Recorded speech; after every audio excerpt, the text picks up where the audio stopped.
पढ़ रहे थे हम लोग कल? पहले तो लिख लो टेम्परेचर, क्योंकि तो समझा दिया था ना, लिखवाया कुछ नहीं था।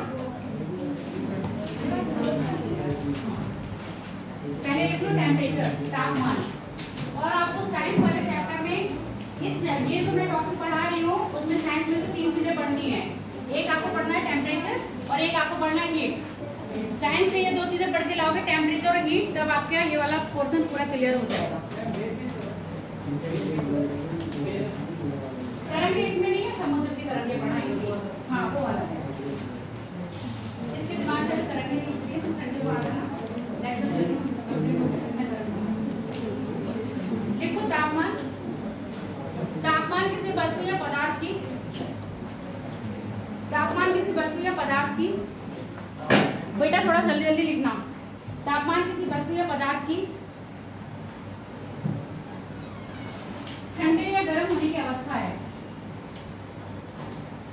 ठंडे या गर्म होने की अवस्था है। आप कहते हो ना आज का तापमान बहुत हाई है, बहुत बड़ा हुआ है, यानी बहुत गर्मी लग रही है। आज का तापमान थोड़ा सा गिरा हुआ है, यानी कि आपको बहुत ठंड लग रही है। तो समझ गए, तापमान किसी भी वस्तु या पदार्थ की गर्म या ठंडे होने का अवस्था का प्रतीक है। ऐसे लिखो, अवस्था का प्रतीक है,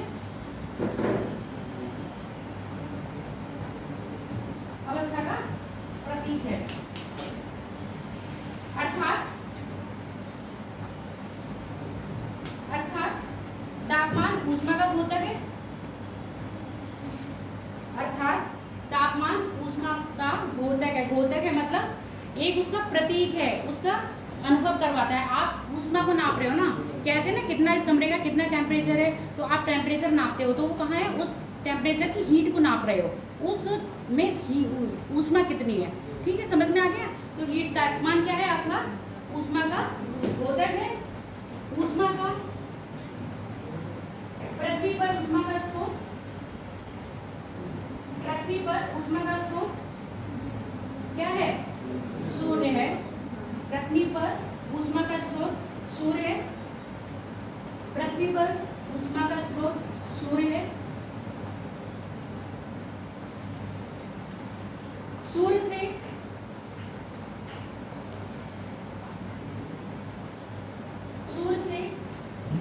आई सौर विकिरण, सौर ऊर्जा या सौर विकिरण ऊर्जा, ऐसे लिखो। सूर्य से आई सौर विकिरण ऊर्जा, सौर विकिरण ऊर्जा लघु तरंगों के रूप में, लघु तरंगों के रूप में पृथ्वी पर आती है।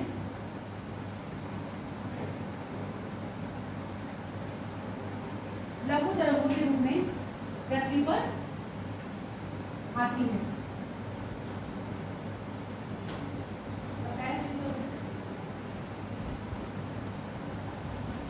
ऊष्मा का संचालन, अभी ऊष्मा लघु तरंगों के रूप में आती है। अब इसी में देखो, पहले लाइन चेंज मत करना, इसमें संचालन करते बेटा। ऊष्मा, ऊष्मा ये है ऊष्मा, ऐसे लिखो, ये है ऊष्मा। ऊष्मा क्या है, ये लिख देना, ये है ऊष्मा, ये है ऊष्मा।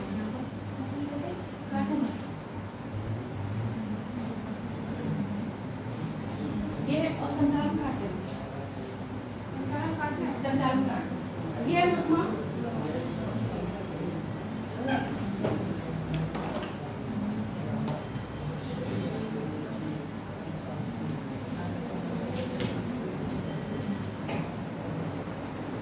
पृथ्वी पर, यह ऊष्मा पृथ्वी पर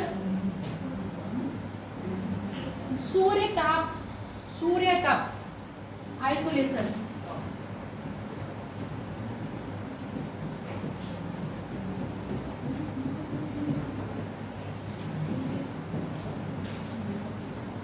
सूर्य ताप आइसोलेशन, यह ऊष्मा पृथ्वी पर या पृथ्वी को आइसोलेशन सूर्य ताप के द्वारा मिलती है। सूर्य ताप बोल रहे तो वो बताइए, क्या बोला तुमने, आइसोलेशन को बोला क्या, हाँ गर्म करता है। यह ऊष्मा पृथ्वी को आइसोलेशन के द्वारा मिलती है। ठीक है, तो आइसोलेशन का मतलब समझ में आ गया। वो ऊष्मा कर रही है। अब ये बताया था ना कल कि पृथ्वी पर जो ऊष्मा मिलती है अलग अलग स्थानों पर अलग अलग होती है ना? क्यों? क्योंकि पृथ्वी पर क्या है, कहीं स्थल पाए जा रहे हैं, कहीं पेड़ पौधे पाए जा रहे हैं, कहीं पानी पाया जा रहा है, कहीं ठोस पाया जा रहा है, कहीं बर्फ पाए जा रहे हैं। तो इसके अकॉर्डिंग क्या होता है, जो सूरज की लाइट होती है उसको ऑब्जर्व करना, उसको रिफ्लेक्ट करना। अलग अलग क्वालिटी, अलग अलग लोगों का अलग अलग गुण होता है ना। जैसे कोई, वही मैंने कल कहा था ना, कोई एक चीज़ को बहुत जल्दी ऑब्जर्व कर लेता है, बहुत अच्छी तरह समझ जाता है, और किसी को बार बार बताने पे वो चीज़ नहीं समझ में आती है ना। तो सेम यही है कि कोई प्रकाश आया, किसी को बहुत जल्दी गर्मी लग रही है, किसी को बहुत जल्दी गर्मी नहीं लगती है, नॉर्मल होता है ना। अभी कई लोग होंगे, ये रूम जो टेम्परेचर है उसमें उनको गर्मी लग रही होगी, कईयों को लग रहा होगा बिल्कुल ठीक है, होगा ऐसा है क्या? नहीं, या सब लोग उबल रहे हो? सब उबल रहे हो? अभिषेक नहीं उबल रहा है, देखो अभिषेक को सही लग रहा है। तो यही वाली बात है, कितनी कैपेसिटी है आप में हीट को ऑब्जर्व करने की, और कितनी उतनी कैपेसिटी को रखोगे। इसको आप ऐसे समझ लो, जैसे आप खाना खाते हो ना, तो उतना ही तो खाना खाते हो जितना आपको खाना चाहिए, जितना आप चाहते हो कि मैं इतना खाऊं। अपेक्षा से ज्यादा खा लोगे तो क्या हो जाएगा, पेट खराब हो जाएगा, वॉमिट आने लगेगी, यानी कि जो आपने एक्स्ट्रा खाया वो कहीं ना कहीं किसी न किसी रूप में निकालोगे। तो पृथ्वी भी क्या करती है, जितना अपने आप को से गर्म रखने के लिए चाहिए उतनी हीट को अपने अंदर रखती है, उसके बाद जो एक्स्ट्रा हीट होती है उसको क्या कर देती है, रिड्यूस करती है। जो हीट पृथ्वी रिड्यूस करती है उसको कहते हैं पार्थिव विकिरण। आई बात समझ में? जो पृथ्वी एनर्जी को रिड्यूस करती है उसको कहेंगे पार्थिव विकिरण। अब बताओ मैंने कहाँ पर लिखवाया है, कौन सी लाइन है? पूरा सेंटेंस बोला करो, लास्ट मत बोला करो, एक सेंटेंस पूरा बोला करो, एक से ना बोले, जिसकी आवाज बहुत तेज है। बोलो, शर्मा क्यों रहे हो? ये ऊष्मा बोलिए, एक से ना बोलो। हाँ, सूर्य ताप के द्वारा पृथ्वी को ये ऊर्जा मिलती है। ऊष्मा का संचालन, अब हेडिंग डाल लो एक, ऊष्मा का संचालन। देखो ये वाला टॉपिक है, मैं बस थोड़ा सा बता दे रही हूँ, संचालन ऊष्मा का कैसे होता है, ठीक है, ऊष्मा का मूवमेंट कैसे चल रहा है। बाकी आप फिजिक्स में जो मैंने बता दिया, हीट पढ़ के लाओगे, टेम्परेचर पढ़ोगे तो आपका ये वाला कॉन्सेप्ट है वो क्लियर हो जाएगा। जो ऊष्मा का संचालन है,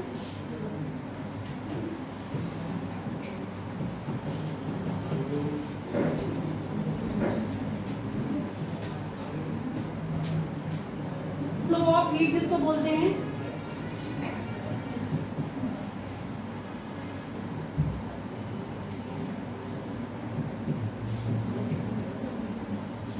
एक चालन है, संवेलन है, विकिरण है,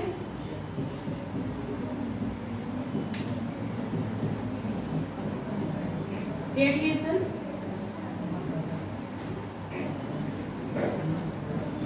कंडक्शन, कन्वेक्शन, ठीक है, ये तीन है। इसके अलावा एक और है, कहाँ लिखूं?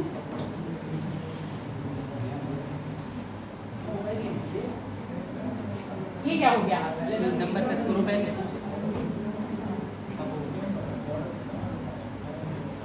अब पूरी क्लियर हो जाएगी स्लाइड, रहने दो, मैं यहीं लिख दे रही हूँ।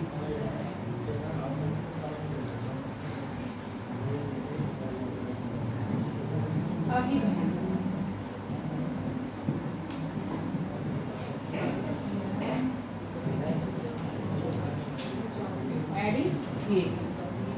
ठीक है।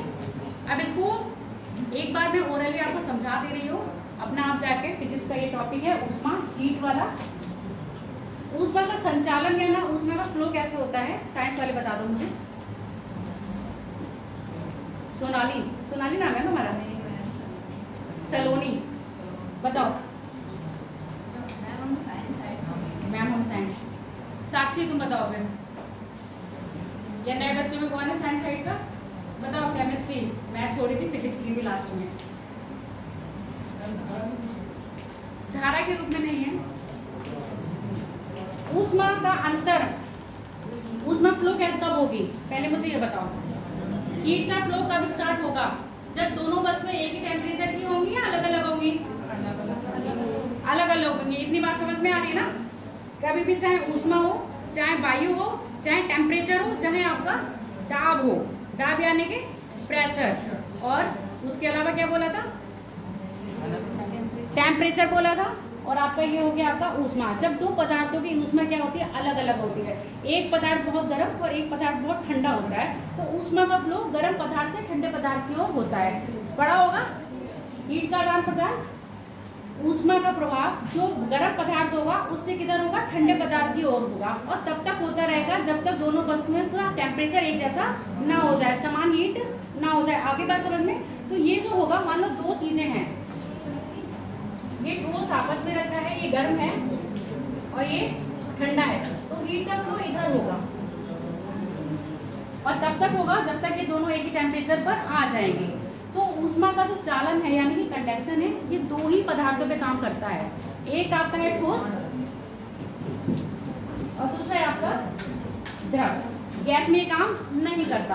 अब क्योंकि हम वायुमंडल पढ़ रहे हैं ना, वायुमंडल में द्रव है कि गैस है, वायुमंडल में द्रव है गैस है, गैस है। दूसरी बात करेंगे हम संवहन की। संवहन में ये होता है, देखो अब यहाँ पर ये चीज हो गई, अब ये मानो यहाँ पर पानी रखा हुआ है, इस पानी में से भाप निकल रही है, और भाप कैसी होगी, गर्म। ऊपर का वायुमंडल कैसा है, ठंडा है, तो वायुमंडल की निचली परत को क्या करेगी, गर्म करेगी। जब ये परत गर्म हो जाएगी, फिर ये ऊपर फिर से हीट ऊपर देगी, फिर ये इसके ऊपर वाली परत गर्म हो जाएगी।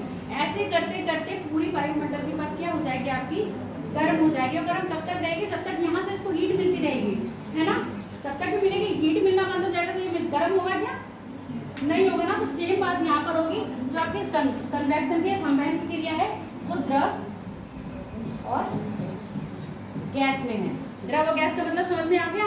जब आप किसी भगोने में पानी गर्म होने रखते हो तो पहले नीचे तल्ली का पानी गर्म होता है, क्योंकि वो क्या होता है, आँच के सीधे संपर्क में होता है, उसके बाद धीरे धीरे ऊपर का पानी गर्म होता है। ये कौन सी हो गई है,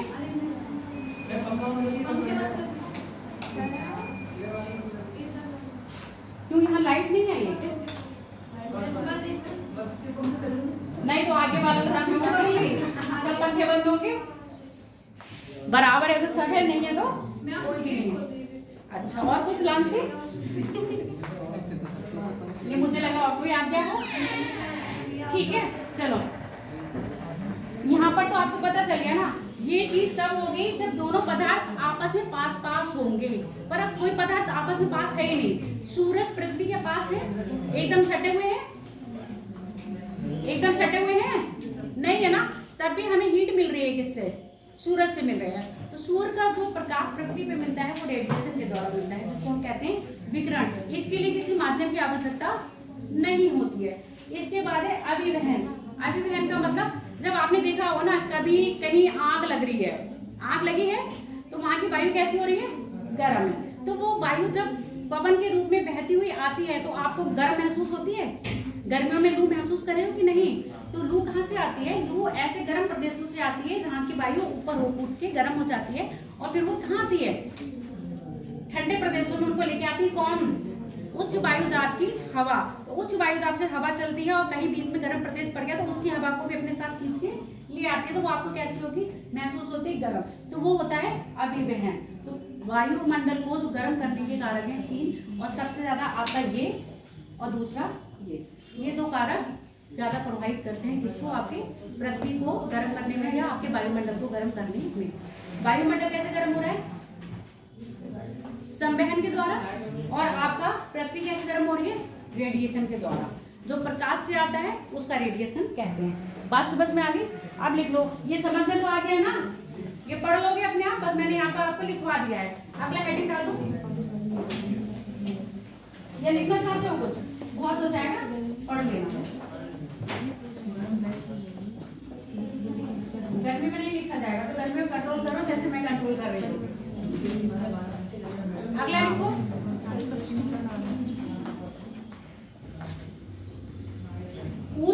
ऊष्मा का वितरण, पृथ्वी पर ऊष्मा का वितरण, पृथ्वी पर ऊष्मा का वितरण, पृथ्वी पर ऊष्मा का वितरण, वितरण वितरण डिस्ट्रीब्यूशन, बांटना, सूर्य द्वारा प्राप्त ऊष्मा, सूर्य द्वारा प्राप्त ऊष्मा का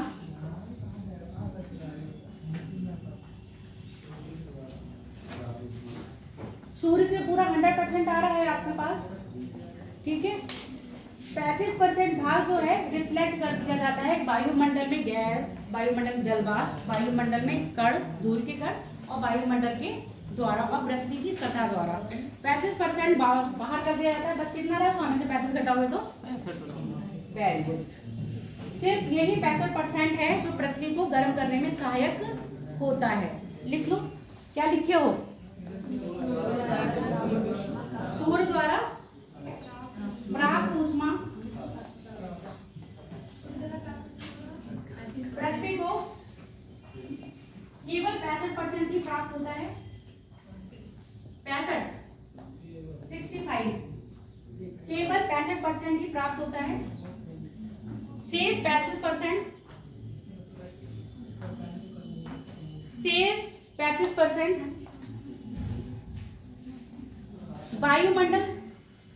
वायुमंडल में उपस्थित विभिन्न गैसों, धूल के कण तथा जलवाष्प द्वारा उपस्थित धूल के कण, गैसों तथा जलवाष्प द्वारा परावर्तित कर दिया जाता है। जलवाष्प द्वारा परावर्तित कर दिया जाता है, ठीक है।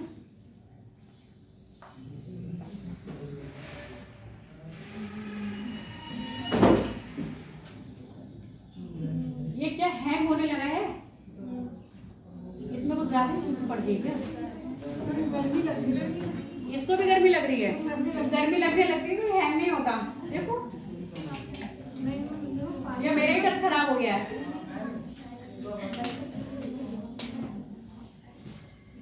देखो यहाँ रब नहीं हो रहा है। क्या कह रहे हो? क्लियर भी नहीं हुआ स्लाइड।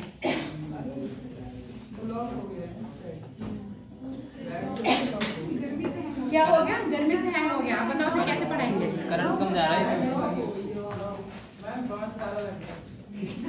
देखो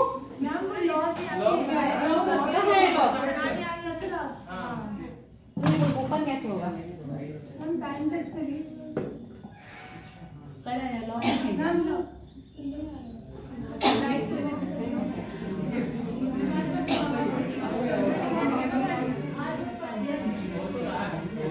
अब हुआ है। ये लॉक बना हुआ है पर ये कलर के लिए है।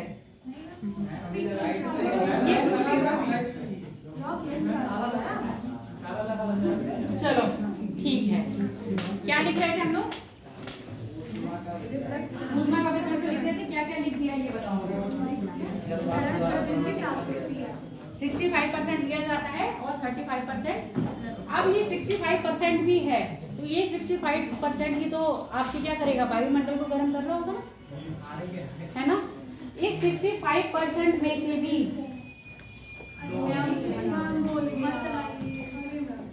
नहीं चलाओ, पढ़ाई नहीं करेंगे फिर आज।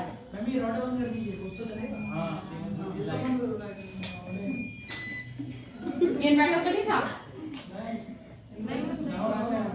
वाईफाई जो भी हो, ठीक है। अब यहाँ बात सुनो, ये मैंने बनाई है पृथ्वी। भाई तो भैया बोर्ड कैसे चलेगा? इस मामले में पुराना बोर्ड अपना सही था, चाहे लाइट जाए चाहे कुछ हो जाए, कम से कम पढ़ाई तो कंटिन्यूसली थी। अब यहाँ पता चलेगा बोर्ड चला गया तो मैं कुछ भी लिखूंगी तो फिर क्या करना है? पंखा बंद करोगे। चलो अब मेरी बात सुनो। अभी मैंने बोला 65% आता है ना पृथ्वी पर, बाकी सब कहाँ चला जाता है? निर्वात में पुनः सूरज के पास वापस हो जाता है। अब इसमें भी 34% है, सिर्फ 34% है जो पृथ्वी अपने अंदर अपने लिए रखती है। जैसे आप अपना खाना खाते हो ना, अपने लिए एनर्जी रखते हो स्टोर करके, कहीं भी व्रत होगा तो चल जाए। नहीं ऐसा ना हो कि एक दिन ही खाए, एक दिन नहीं खाया, एक टाइम नहीं खाया तो बेहोश पड़े हो कहीं पर मिल रहे हो, ऐसा नहीं ना। तो पृथ्वी भी क्या करती है? सिर्फ 34% अपने अंदर रखती है, बाकी जो होता है उसको क्या करती है? तीव्र तरंगों द्वारा रिलीज कर देती है। ठीक है, इन्हीं तरंगों को हम कह रहे हैं पार्थिव विकिरण।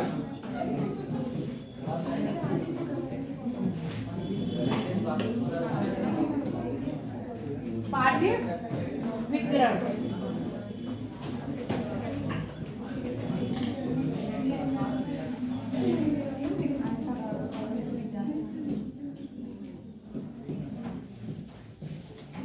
Terrestrial radiation. अब लिखो पार्थिव विकिरण। हाँ, लिखो पार्थिव विकिरण।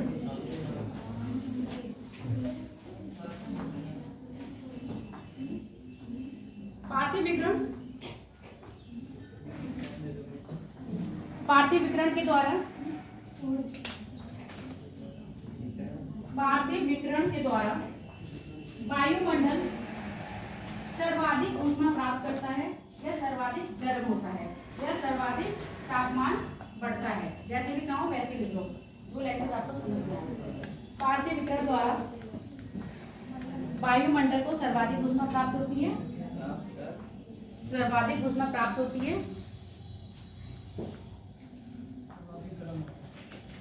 जैसे चाहो वैसे लिखो, सर्वाधिक ऊष्मा प्राप्त होती है। वायुमंडल को यह ऊष्मा, वायुमंडल को यह ऊष्मा तीव्र तरंगों के रूप में मिलती है। वायुमंडल को यह ऊष्मा तीव्र तरंगों के रूप में मिलती है।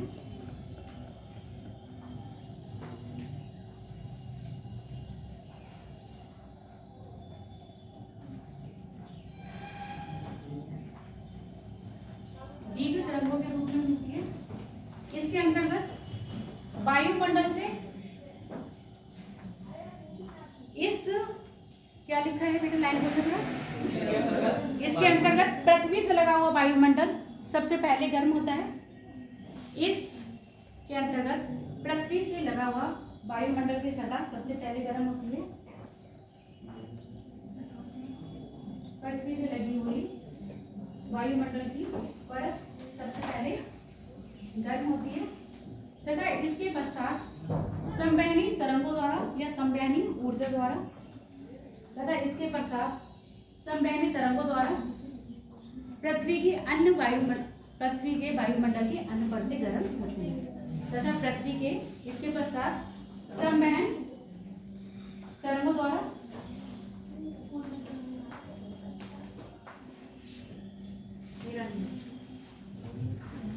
इसके पश्चात संवहन तरंगों द्वारा पृथ्वी की सतह से लगी हुई, उसके पश्चात क्या है, उसके ऊपर की परतें संवहनी तरंगों द्वारा गर्म होती है।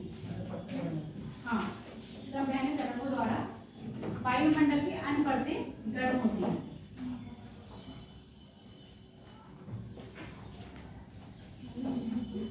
संवहनी द्वारा वायुमंडल की अन्य परतें गर्म होती हैं। अर्थात यह स्पष्ट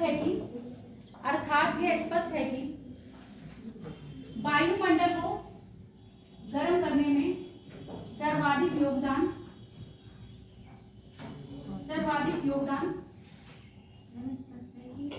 वायुमंडल को गर्म करने में सर्वाधिक योगदान पार्थिव विकिरण का है। पार्थिव विकिरण का है। पार्थिव विकिरण की क्रिया या प्रोसेस, पार्थिव विकिरण की क्रिया सदैव चलती रहती है। सदैव का मतलब दिन और रात। पार्थिव विकिरण की क्रिया सदैव चलती रहती है, ब्रैकेट में दिन और रात लिख लेना।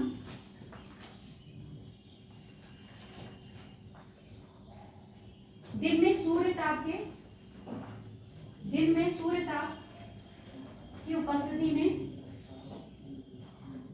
यह क्रिया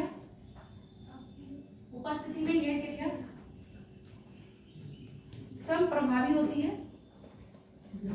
यह क्रिया कम सूर्य ताप की उपस्थिति में यह क्रिया कम प्रभावी होती है। इसके विपरीत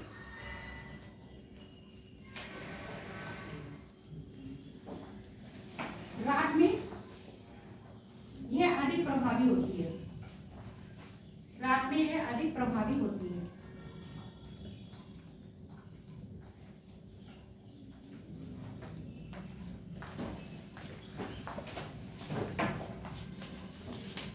मैम इस हिसाब से तो हमें रात में ज़्यादा गर्मी लगनी चाहिए, रात में पर सूर्य का ताप नहीं मिलता है ना, लेकिन सबसे ज़्यादा तो जो गर्मी होती है वो भारतीय विकिरण में ही होती है ना पृथ्वी पे। वो अपने आप को मेंटेन कर लेती है। उसका कितना परसेंट देखो ना, 35% ले रही है। अब मैंने कहा ना पृथ्वी 65% ही मिल रहा है, अब 65% में ये पूरा 65% पृथ्वी थोड़ी ना ले रही है ना। इसमें से अब इसमें से पर्दा मैं आगे डिवाइड भी करूंगी तो तुम लोग बहुत ज्यादा कंफ्यूज हो जाओगे, है ना। अब इसमें से जितना भी 65% आया है ना, इसमें से कुछ गैसों ने अब्जॉर्ब करा होगा, कुछ जलवाष्प ने करा होगा, कुछ धूल के कणों ने करा होगा, और फिर शेष बचा हुआ पृथ्वी ने करा होगा। ठीक है, अब पृथ्वी ने जितना लिया, जो आपके अर्थ का है सरफेस, उसने जितना लिया उसमें से 35% अपने आप रखा, बाकी को क्या कर दिया, छोड़ दिया। आगे बात समझ में? तो पूरा 60% से पृथ्वी ने अकेले नहीं लिया है, उसमें गैस ने भी लिया है, जलवाष्प ने भी लिया है, और आपके धूल के कणों ने भी लिया है। क्लियर हो गई ये बात? अब मैं आगे भी डिवाइड करती तो फिर वही वाली होती, बहुत ज्यादा डीप पढ़ा रही है मैडम, बहुत ज्यादा डीप पढ़ा रही है मैडम, इसलिए अब मैं आपको वही चीज पढ़ाऊंगी जो चीज आपको एज इट इज बुक में लिखने को मिल जाए, पर वो चीज पेपर में एज इट इज नहीं आती है। तो क्या फायदा पढ़ाने से? तुम भी लोग कह रहे थे, अब मैंने कल वही चीज, जब मैंने वो चीज पढ़ाई तो आपको लगा कि वो चीज, देखो पहली बार नॉर्मल ही है, जब मैंने भी ज्योग्राफी पढ़ी थी कोई शब्द ऐसे हैं जल डमरू मध्य क्या होते हैं आप लोग को अभी ये नहीं पता होगा, मुझे भी नहीं पता था, पर आप जब ये चीज पढ़ोगे तब तो ये चीज समझ में आएगी। और एक दिन में कोई भी चीज ऐसी नहीं है, कोई टीचर खोल के पिला देगा जब तक आप खुद नहीं पढ़ोगे। आपको खुद भी पढ़ना पड़ेगा, ये नहीं है कि क्लास लेके यहाँ से जाने के बाद उससे पूछो शिवांशी पढ़ती होगी 10 से 12 घंटे, नहीं इतना नहीं पढ़ती, ऊपर 5 से 7 घंटे देती हो, 6 से 7। रात में कितने बजे तक पढ़ती हो? रात में तो पढ़ती हूँ, तो पूरी रात पढ़ती हो? हाँ ये शेड्यूल थोड़ा ऐसे है 3 बजे तक। हाँ तो नॉर्मल ये रहता है, क्योंकि मेरा भी शेड्यूल यही है कि 2 बजे तक 2:30 बजे तक पढ़ना, उसके बाद सुबह 10 बजे। मात्र 3 से 4 घंटे की नींद आप लेते हो जब आप तैयारी कर रहे हो तो, ठीक है।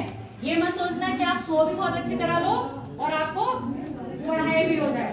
रिकॉर्ड है, जब से पढ़ाई स्टार्ट करी है 2 से 3 घंटे की नींद होती है, बस उससे ज्यादा नहीं होती है।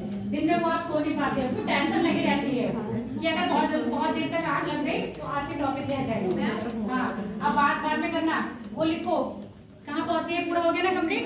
अब लिख लो ताप का वितरण, कल लगवाया था ना। टेम्परेचर को प्रभावित करने वाले कारक कौन कौन से कारक थे, लिखे हैं आप लोगों ने स्ट्रक्चर बना के, फ्लो चार्ट बनाया था। ऊंचाई है, अक्षांश है, और क्या है,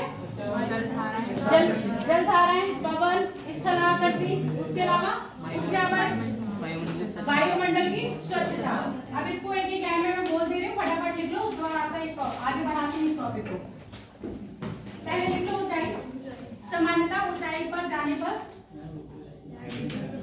अब इसको बेटा थोड़ा सा शॉर्ट में लिखना, थोड़ा शॉर्ट नोट बनाना शुरू करो। देखो ऐसे लिखा करो, हाइट बढ़ने पर टेम्परेचर डाउन होगा, और आपको बता रखा है 165 मीटर की ऊंचाई पर जाने पर 1 सेंटीग्रेड तापमान की क्या होती है, गिरावट होती है। ऐसे लिख लो, समानता ऊंचाई पर जाने पर तापमान में गिरावट आएगी, ठीक है, और कितनी गिरावट आएगी ये। इसके बाद अगला बना लो, अगला क्या बोला था, अक्षांश। सामान्यता निम्न अक्षांशों से उच्च अक्षांशों की ओर जाने पर, और दूसरी लैंग्वेज में लिखना चाहते हो तो भूमध्य रेखा से ध्रुवों की तरफ जाने पर, जो आपको सुटेबल लगे, याद हो जाए वो चीज कर लो। दोनों ही याद हो जाएंगे, पुराने वाले बच्चों को, नए वाले बच्चों का भी दिक्कत आएगी। ऊंचाई के बाद दूसरा लिख लो अक्षांश, इसमें भी स्टोरी बतानी पड़ेगी, अपने आप बना के लिखना। अक्षांश लिखो, सामान्यता ध्रुवों से विषुवत की ओर जाने पर, सामान्यता ध्रुवों से विषुवत की ओर जाने पर तापमान में ह्रास मिलता है, बढ़ेगा तापमान ध्रुवों से विषुवत से ध्रुवों। तुमने क्या लिखा है, जिसने ध्रुवों से विषुवत लिखा है वो लिखो, जिसने जिसने विश्व से ध्रुव लिखा है वो लिखो। तुमने क्या लिखा है? समांतर ध्रुवों से विश्व लिखो। अगर ऐसे लिख रहे हो ध्रुवों से विश्व लिखा है तो लिख लो टेम्परेचर कम होगा। तुमने क्या लिखा है पहले बताओ? टेम्परेचर कम होगा और ध्रुवों से विश्व पर आने पर टेम्परेचर बढ़ेगा। जिसने ध्रुव पहले लिखे हैं वो टेम्परेचर बढ़ा देगा, ठीक है, और जिसने विश्व पहले लिखे हैं वो टेम्परेचर घटा देगा। अब बताओ किसने क्या क्या लिखा? दोनों लाइन बोल दो। सामान्यतः ध्रुवों से विश्व की ओर आने पर तापमान में वृद्धि होगी, ठीक है। अब लैंग्वेज जो है ऐसे, और जबकि इसके विपरीत अब ठीक हो जाएगा। इसके विपरीत ध्रुवों से विश्व की ओर जाने पर, है ना, इसके विपरीत विश्व से ध्रुवों की ओर जाने पर टेम्परेचर घटेगा, ठीक है। इसका यह कारण पृथ्वी का अपने अक्ष की ओर 23.5 डिग्री झुके होना, इसका यह कारण पृथ्वी का अपने अक्ष पर 23.5 डिग्री झुके होना तथा पृथ्वी पर पड़ने वाले प्रकाश में असमानता, ये आपको बता ही चुके हैं। तथा पृथ्वी पर पड़ने वाले प्रकाश में असमानता है। इसके विपरीत विश्व से ध्रुवों की ओर जाने वाली यही बात लिखना है ना, और टेम्परेचर क्या होगा? घटेगा। इसके विपरीत विश्व से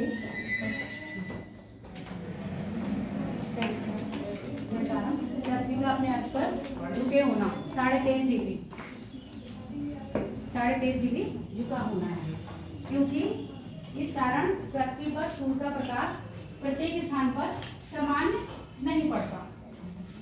जिस कारण सूर्य का प्रकाश पृथ्वी पर प्रत्येक स्थान पर समान नहीं पड़ता। अगली लाइन लिख लो। अगली लाइन मतलब अगला हेडिंग क्या है आपका? स्थल व जल का वितरण। स्थल व जल का वितरण लिखो। स्थल व जल का वितरण बनाया हुआ होगा पृथ्वी पर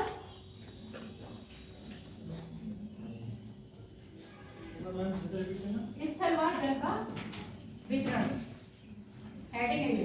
पृथ्वी पर स्थल व जल, पृथ्वी पर स्थल व जल दोनों ही हैं, अतः दोनों में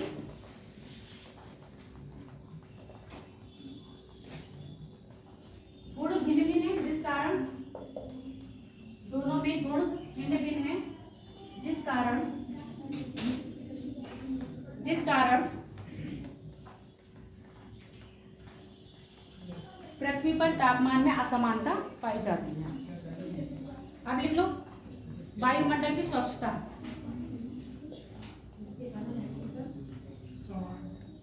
भिन्नता पाई जाती है। भिन्नता और असमानता एक ही बात होती है। अगला लिख लो वायुमंडल की स्वच्छता।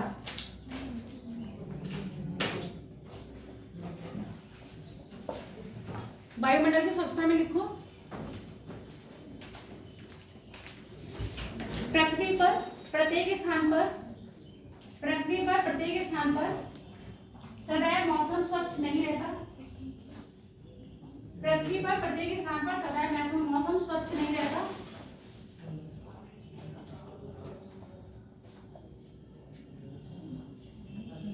कहीं बादल आच्छादित होते हैं और कहीं बादल आच्छादित नहीं होते हैं। कहीं बादल आच्छादित होते हैं, कहीं बादल आच्छादित नहीं होते हैं, जिस कारण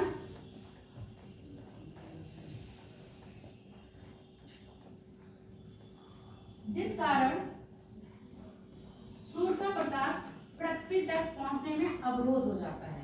जहां बादल होंगे वहां पर सूर्य का प्रकाश पृथ्वी पर नहीं पहुंचेगा, बीच में क्या लग जाएगा? अवरोध हो जाएगा। तो वहां का टेम्परेचर क्या हो जाएगा? खुद डाउन हो जाएगा। और जहां पर सूर्य का प्रकाश सीधे पहुंच रहा है वहां का टेम्परेचर कैसा हो जाएगा? बढ़ जाएगा। इतनी बात समझ में आ गई ना? चलो अगली लाइन अंदर क्या लिखवाया था, इसको आकृति लिख लो। पृथ्वी पर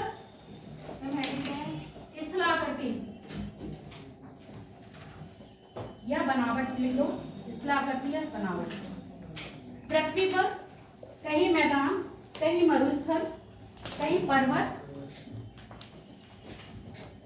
या कई शीत मरुस्थल पाए जाते हैं।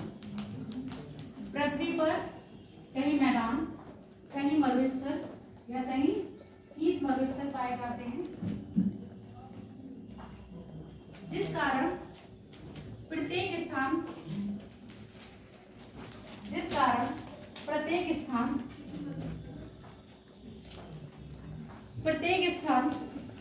का तापमान में भिन्नता होती है। प्रत्येक स्थान में तापमान में भिन्नता पाई जाती है। अगले क्या बचे? दो उच्चावच। उच्चावच में आप पहाड़ और समुद्र लिख देंगे और इसको अपने आप लिख के लाएंगे। आज की बात करते हैं जो आपका टेम्परेचर का डिस्ट्रीब्यूशन है। कल हेडिंग पढ़वाया जाता है क्या? नहीं।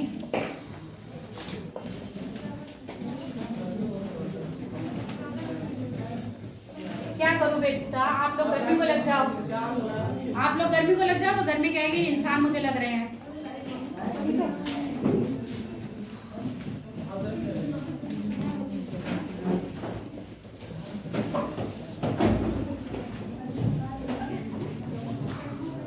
डिस्ट्रीब्यूशन ऑफ टेम्परेचर कहाँ चल रही है? एक जना जाओ, सब लोग उठ गए।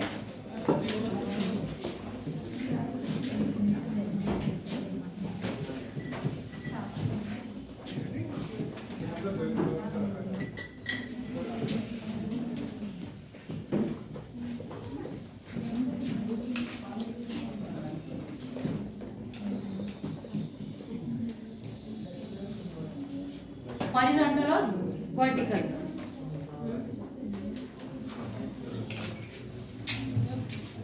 पानी नहीं है। चलो हम क्षैतिज वितरण कैसा होगा? अक्षांशों के समानांतर।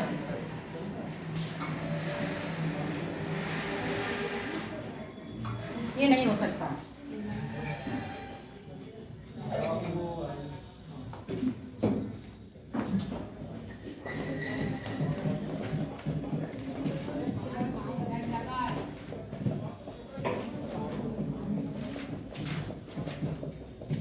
यानी कि किसके पैरेलल होगा? ये आपके अक्षांश यानी कि लैटिट्यूड के पैरेलल होगा। नॉर्मली देखा जाता है कि आपकी जो क्या है, आपके ऐसे समझो। अभी क्या बात करी थी? अक्षांशों के आधार पर। अभी लिख लेना, ये तो बताया था, है ना? 0 डिग्री यानी कि विषुवत से कहाँ जाओगे? ध्रुवों की ओर। तो टेम्परेचर क्या होता जाएगा? कम होता जाएगा। यहाँ पर टेम्परेचर क्या होगा? कम। और यहाँ पर टेम्परेचर क्या होगा? हाई होगा। ये बात तो कह रहे हैं। अब ये बताओ, पृथ्वी अगर ऐसी है तो ऐसे देखोगे तो ये हॉरिजॉन्टल ही होगा ना, है ना? जब हम ऐसे खड़े करके देखेंगे तो वर्टिकल होगा। आगे बात समझ में? तो अभी हम कैसे देख रहे हैं? हॉरिजॉन्टल। और जब हॉरिजॉन्टल देखेंगे तो हम अक्षांशों के आधार पर देखेंगे। तो आप ये बात बहुत बार देख चुके हो कि ध्रुवों पर जाने पर क्या होता है? टेम्परेचर कम होता है। इसका कारण क्या है? ध्रुवों पर प्रकाश का सीधी लंबवत रेखाएं नहीं पड़ती हैं, जबकि विषुवत के आसपास लंबवत रेखाएं पड़ती हैं। इसलिए यहाँ टेम्परेचर हाई और यहाँ टेम्परेचर कैसा रहता है? लो रहता है। अब यहाँ पर जो अक्षांश रेखाएं हैं, समान टेम्परेचर को मिलाने वाली रेखाओं को हम कहते हैं समताप रेखाएं।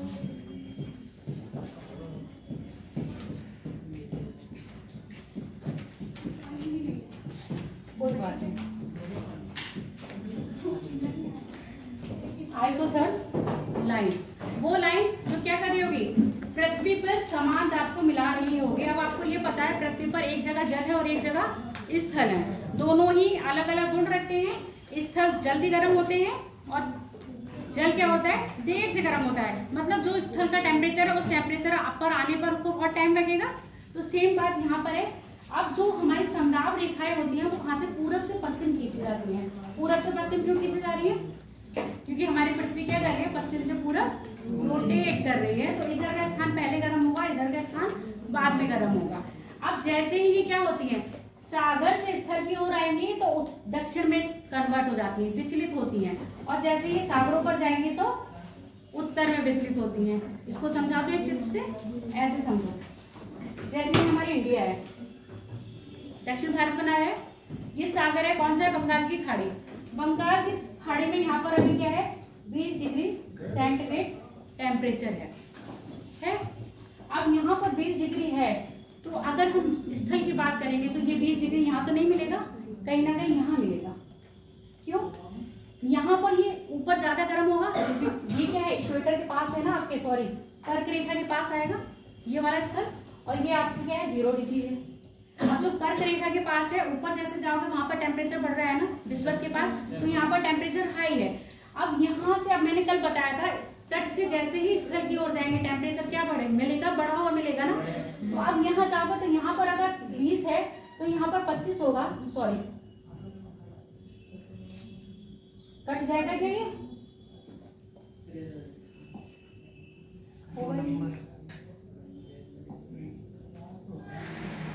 आज क्यों नहीं हो रहा है? लॉक लग गया फिर। पता नहीं, अब वो लॉक मैंने नहीं लगाया, मैं तो छुई भी नहीं उसको, लॉक लग जाता है अपने से। चलो अब मान लो ये 20 है, ठीक है। जैसे यहाँ तट के पास पहुंचेंगे थोड़ा सा टेम्परेचर क्या होगा? बढ़ेगा ना, इसके पॉइंट पर आके, और यहाँ पर और बढ़ा हुआ मिलेगा, यहाँ से थोड़ा बढ़ा हुआ मिलेगा 21 यहाँ पर, ठीक है। इससे थोड़ा आगे जाओगे तो यहाँ मिलेगा आपको 22, पर अब हमको क्या करना है? 20 पर ही तो आना है। अब ये 21 और 22 यहाँ पर है, तो 20 तो कहीं ना कहीं यहाँ नीचे मिलेगा। आई बात समझ में? 20 नीचे मिलेगा, तो अब समदाब रेखा है, एक ही समान ताप को मिला रही है, तो ये 20 यहाँ पर आ जाएगा। फिर जैसे ही समुद्र में पहुंचेगी फिर से उसी लाइन पर आ जाएगी जहाँ पर 20 टेम्परेचर था। आगे बात समझ में? तो ये जो विचलित करती है स्थल पे दक्षिण की ओर और सागरों में उत्तर की ओर, इसकी ये विशेषता है। अब यहाँ पर ये बात समझ में आ गई। अब यहाँ पर देखो समदाब रेखा है, क्योंकि आप जब वो देखोगे, रो दिखाऊं थोड़ा,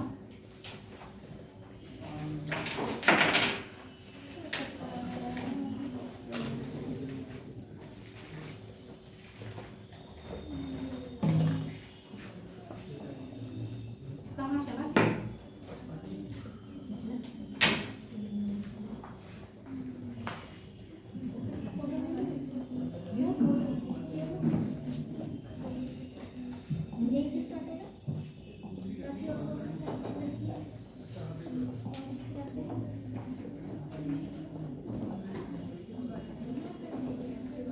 यहाँ देखो स्थल मंडल पे, मतलब उत्तरी गोलार्ध में स्थल ज्यादा है और जबकि दक्षिण गोलार्ध में क्या है? आपके स्थल कम है।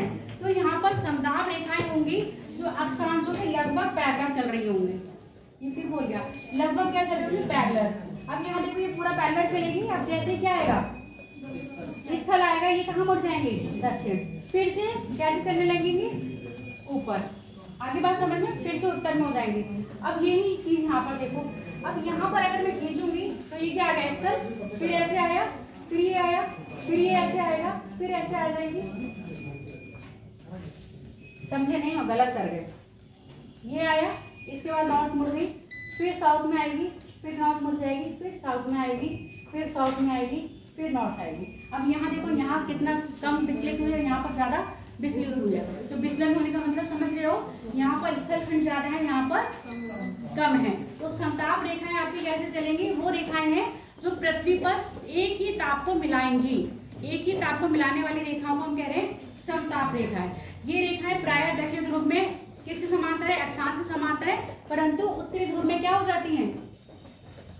अधिक ज्यादा विचलित हो जाती हैं। क्लियर हो गया? अब बात करेंगे हम हॉरिजॉन्टल की। हॉरिजॉन्टल में कुछ नहीं है, वही है जैसे जैसे आप ऊंचाई पर जाओगे वैसे वैसे क्या बढ़ेगा? आपका टेम्परेचर कम होता जाएगा। इसी कारण पृथ्वी जब पहाड़ों पर ऊपर जाते हो तो आप देखते हो पहाड़ों की चोटियां बर्फ से आच्छादित होती है, यानी कि वहां पर टेम्परेचर क्या 0 डिग्री से भी ऊपर चले जाता है, माइनस में चले जाता है, -56 भी, -59 भी और -90 भी हो जाता है। तो वहां पर हमेशा क्या रहेगा? आपका बर्फ से आच्छादित मिलेंगे आपको क्षेत्र। अब नया टॉपिक लिख लो, और ये जो मैंने अब नोट कर लो जरा, वो संघर्ष से लाने के लिए क्या जो 36 बताया है वो इसी लाइन तो ग्लोब पे तो बताया है, जो अक्षांश रेखाओं के समांतर बताया तो उसमें स्तंभाव रेखाएं हो जाती हैं, और लंबक ऊर्ध्वाधर जो आपकी जैसे जैसे ऊंचाई पे जाओगे वैसे वैसे टेम्परेचर डाउन होता जाएगा। क्वेश्चन लिखो एक। हाँ,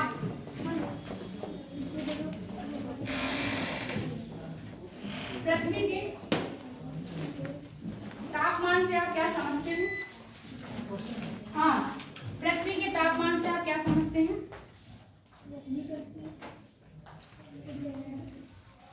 तापमान वितरण में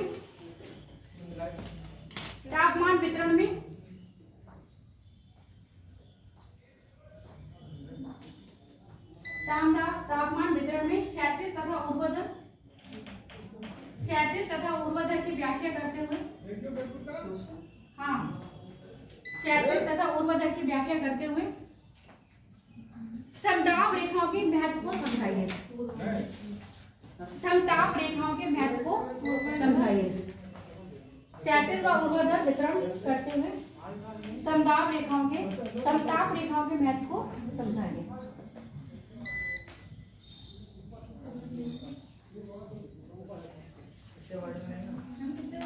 250। और बेटा चित्र बना दीजिएगा, समझ रहे हो मेरी बात? आप कल मेरे को किसी ने पेपर दिया था, कौन थी वो? किसका है ये?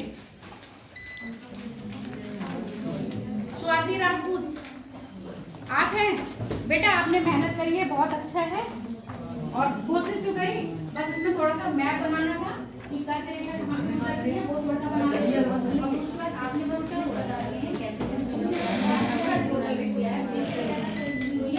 मैंने लिखा है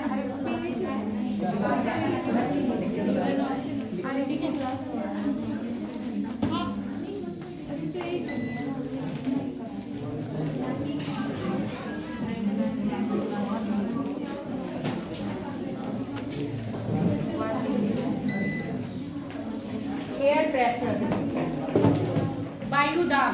वायु क्या है? वायु दाब नहीं है, वायु क्या है? वायु एक मिश्रण। वायु एक मिश्रण है, ठीक है। किसका मिश्रण है? अब कोई जरूरी है कोई एक ही बच्चा बार बार बोले। शरबत क्या है? शरबत क्या है? शरबत मिश्रण है किसका? शरबत मौसमी का मिश्रण है। शरबत चीनी और जल का मिश्रण है। ऐसे ही क्या है आपका? वायु क्या है? वायु मिश्रण है, किसका मिश्रण है? गैसों का। अब कौन सी गैस? टॉपिक आज स्टार्ट हो रहा है नया, तो ध्यान से समझ लेना, नहीं फिर कहोगे हमको समझ नहीं आया। मिश्रण क्या है? गैसों का। और ये गैसें कौन कौन सी हैं? वायुमंडल में कौन कौन सी गैसें पाई जा रही थी? जो कल बच्चे यहाँ बैठे थे वो आज नहीं आए हैं। नाइट्रोजन, ऑक्सीजन, कार्बन डाइऑक्साइड और argon, neon, krypton, helium, hydrogen, है ना? ये सारी गैस पाई जा रही है। इन्हीं गैसों के मिश्रण को हम क्या कह रहे हैं? इसी गैसों के मिश्रण को हम क्या कह रहे हैं? वायु कह रहे हैं। पर वायु का अनुभव कब होता है आपको? देखी है? कैसे देख रहे हो? महसूस करी जाती है। महसूस कर रहे हो गैस को इस समय? कैसे? अच्छा चलो कौशल बताओ। कौशल कह रहे हैं मैं महसूस कर रहा हूँ गैस को, तो मुझे बताओ आप गैस को कैसे महसूस कर रहे हो? मुझे आप बताइए, गैस दिख रही है आपको उस समय? गर्मी लग रही है, कार्बन डाइऑक्साइड बढ़ रहा है, CO2 बढ़ रहा है, गर्मी लग रही है, यानी कि टेम्परेचर को क्या कर रही है? सांस लो ना, सांस ले रहे हो तो O2 आ रही है। बस ये तो कैसे महसूस कर पा रहे हो, देख नहीं पा रहे हो, है ना? अगर ये वायु क्या करने लगे, अगर इस वायु में गति हो जाए तो आप महसूस भी कर पाओगे। जैसे ये पंखे से आप गति दे रहे हो ना, तो क्या हो रही है? यही आपको लग रही है। अब यहाँ से हवा का झोंका आ रहा है, तो ये क्या है? ये गैसों को आप क्या कर रहे हो? महसूस कर रहे हो। तो समझ में आ गया? वायु और दाब, कोई भी चीज है अपना हमेशा क्या करती है? पृथ्वी पर कोई ना कोई दबाव लगाती है। आप लोग इस टेबल पर बैठे हो, दबाव लगा रहे हो कि नहीं? नहीं लगा रहे हो? लगा रहे हो कि नहीं? बैठे हुए हो, आपका ये बैग टेबल पे रखा है, दाब लगा रहा है कि नहीं? आपके बाल आपके सर पे दाब लगा रहे हैं कि नहीं? नहीं लगा रहे हैं? लगा तो रहे हैं, बिल्कुल एकदम ऐसे बोल रहे हो जैसे पता ही नहीं है कि रियल में ऐसा है कि नहीं है। पृथ्वी पर कोई भी चीज है, सब पृथ्वी पर क्या लगा रही है, प्रेशर डाल रही है। कोई भी चीज हो, चाहे वो छोटी से छोटी चींटी भी क्यों ना हो, वो भी क्या कर रही है, अपना प्रेशर पृथ्वी पर लगा रही है। और प्रेशर लगाने के कारण प्रेशर ऊपर लगता है या नीचे लगता है, नीचे को लगता है, नीचे को लगता है। नीचे को लगने का कारण पृथ्वी का गुरुत्वाकर्षण बल। पृथ्वी का गुरुत्वाकर्षण बल ऐसी चीज है जो पृथ्वी पर एक छोटी से छोटी और बड़ी से बड़ी सभी चीजों पर लगता है। तो वो गुरुत्वाकर्षण बल किस पे लग रहा है, गैसों पर भी लग रहा है। इन्हीं गुरुत्वाकर्षण के कारण गैसें क्या कर रही हैं, नीचे की ओर बैठती हैं। जब कल वायुमंडल परसों पढ़ाया था तो बोला था जितनी भी भारी गैसें होंगी वो सारी कहाँ मिल रही हैं, नीचे। और जो हल्की गैसें मिल रही होंगी वो कहाँ मिल रही होंगी, ऊपर। जो वायु का गुब्बारा होता है ना, गैस वाला गुब्बारा, बस मैंने देखा होगा ना, जो नॉर्मल अपनी हवा भरते हैं वो गुब्बारा तो नीचे आता है।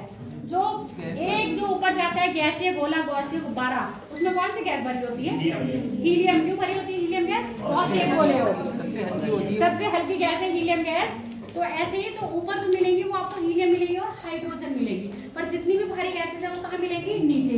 इतना बात याद रखना, पृथ्वी पर कोई भी छोटी चीज हो चाहे बड़ी चीज हो, गुरुत्वाकर्षण सब पे ही लग रहा है।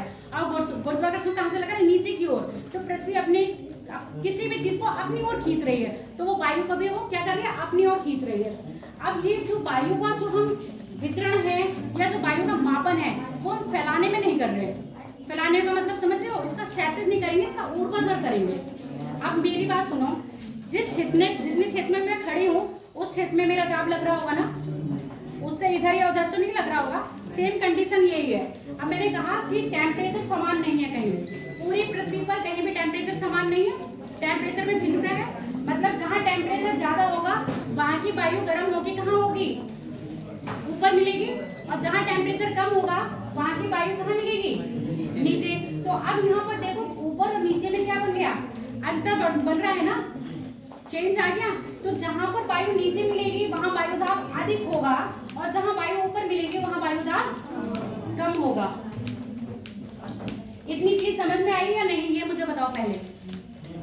अगर टेम्परेचर में भिन्नता है तो वायु दाब में भी भिन्नता आ जाएगी। और इतनी बात आप लोगों ने सोच रखी है कि पृथ्वी पर टेम्परेचर हर जगह सामान्य नहीं है, तो वायु दाब भी सामान्य नहीं होगा।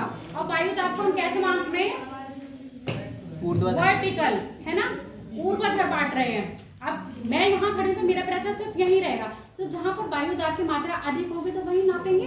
तो प्रति इकाई क्षेत्रफल में लंबवत स्तंभ के रूप में, क्योंकि अब मैं वायु को ऐसे नापूंगी तो एक स्तंभ बन गया ना। तो वायु का जो नाप होता है वो स्तंभ के रूप में होता है और लंबवत नापा जाता है। वायु को नापते किससे, वायु दाब को बैरोमीटर से। क्या भरा होता है बैरोमीटर में, कुछ भरा होता है, 12 भरा होता है, ठीक है। और बैरोमीटर नापने की इकाई क्या होती है, वायु दाब को, वायु दाब को मापने की इकाई क्या है, पास्कल है। और दूसरी मिलीबार, एमबी, यानी कि आपका। अब इसके लिए फिजिक्स का चैप्टर पढ़ोगे, वायु दाब। आज 3 चैप्टर बता दिए फिजिक्स के, टेम्परेचर, हीट और एयर प्रेशर यानी कि वायु दाब। तो 3 चैप्टर आप पढ़ोगे तो आपका ये वाला चैप्टर आराम से क्लियर हो जाएगा। तो पता चल रहा है ना, ज्योग्राफी में आप सिर्फ ज्योग्राफी नहीं पढ़ रहे हो, ज्योग्राफी के साथ आप साइंस भी पढ़ रहे हो। क्या हो गया, इन्वायरमेंट भी पढ़ रहे हो। अभी इन्वायरमेंट के टॉपिक अभी स्टार्ट नहीं हुए, अब मुझे लग रहा है कल से या परसों से इन्वायरमेंट के टॉपिक भी आपके स्टार्ट हो जाएंगे। तब आप ज्योग्राफी में क्या क्या पढ़ोगे, ज्योग्राफी भी पढ़ोगे, ईवीएस भी पढ़ोगे और फिजिक्स भी पढ़ोगे। तो ज्योग्राफी में आप कितने सब्जेक्ट पढ़ोगे, 3, इसलिए ज्योग्राफी को हल्के में मत लेना। इसलिए ज्योग्राफी कहाँ से निकल रही है, ऊपर से निकल रही है, ठीक है। एमबी और मिलीवाट, इसके साथ साथ है आपका पास्कल। ये क्या है, इकाई है वायु दाब को मापने की। वायु दाब का मतलब पूरा क्लियर हो गया। किसी से भी पूछ लो मैं, वायु दाब क्या है, पीछे वायु दाब बताओ क्या है, खड़ी हो जाओ और नाम भी बता दो अपना। शिवानी,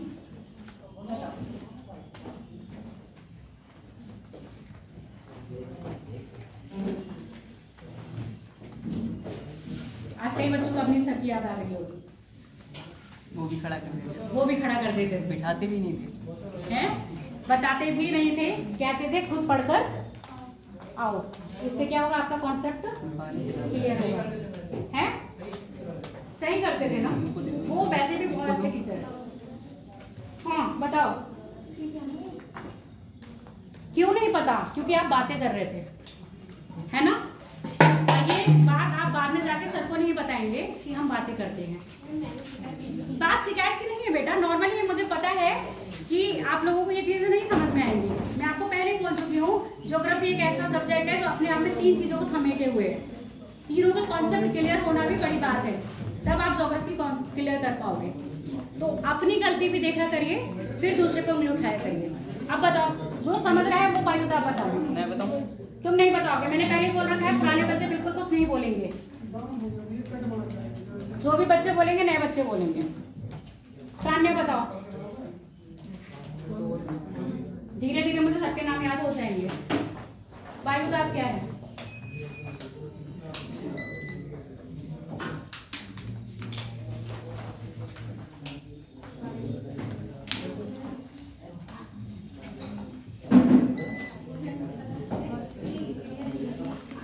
कोई बात नहीं, टूटे फूटे शब्दों में करो, कोई दिक्कत नहीं है।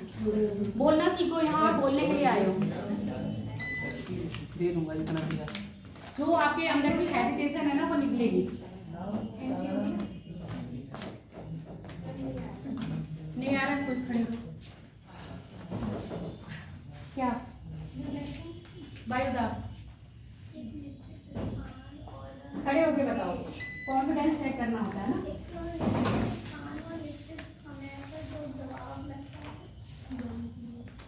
बोलते जाओ, क्लियर हम करते हैं। बोलते जाओ, कोई नहीं बोलो। एक निश्चित स्थान निश्चित समय पर किसका दबाव, किसका दबाव पड़ेगा? बेटा ये क्लियर हो जाएगा तो पूरा चैप्टर क्लियर हो जाएगा।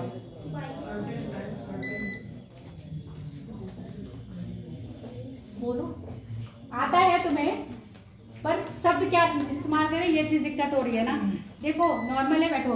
वायु दाब क्या है? वायु का मिश्रण है, गैसों का मिश्रण को हम क्या कह रहे हैं? वायु दाब। दाब का मतलब किसी चीज का प्रेशर किसी चीज पर बढ़ना।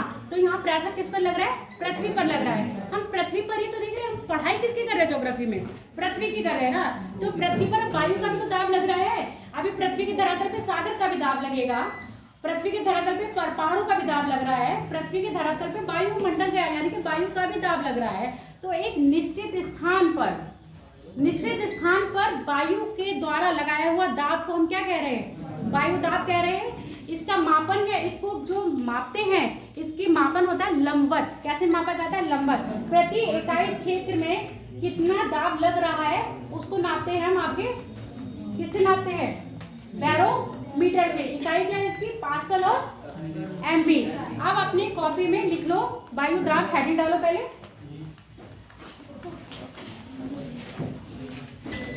वायु दाब, एयर प्रेशर। प्रेशर कुकर में क्या होता है? वायु दाब, अंदर गैस बनती है ना, अंदर गैस बनती है, फिर वो निकलती है बाहर। कहाँ से निकलती है? सीटी से निकलती है। अगर बाई चांस वो सीटी वाला को स्पेस ना दिया जाए तो क्या होगा? फट जाएगा। ठीक है, इसको अभी हम धीरे धीरे आपको समझाएंगे। ये चीज जो भी एग्जाम्पल लिया है ना वो आपके बॉडी पर अप्लाई होगा। आगे बात समझ में, जो अभी मैंने एग्जाम्पल लिया है वो आपकी बॉडी पर अप्लाई होगा। आप लिखो पहले वायु दाब, समानता गैसों, ऐसे लिखो वायु दाब लिखते हैं। अब लिखो वायु गैसों का मिश्रण है, वायु गैसों का मिश्रण है। ये प्रायः आदर्श होती हैं, यह प्रायः आदर्श होती हैं, परंतु इनका अनुभव हमें, यह प्रायः आदर्श होती हैं परंतु इनका अनुभव हमें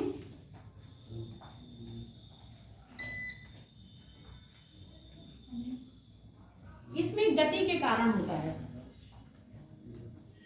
परंतु इसका अनुभव हमें, थोड़ा स्पीड में लिखो बेटा, इसका अनुभव हमें इसमें गति के कारण होता है।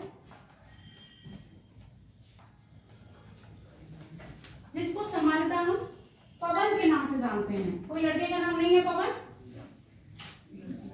ना लड़की का नाम है पवन। यहाँ पर पवन ज्योग्राफी वाली पवन है, जिसको सामान्यतः हम पवन के नाम से जानते हैं।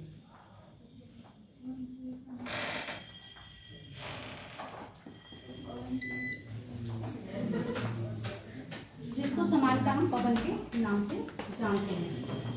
पृथ्वी गैस लिखो धरातल पर प्रत्येक पदार्थ, धरातल पर प्रत्येक पदार्थ अपने भार के अनुसार,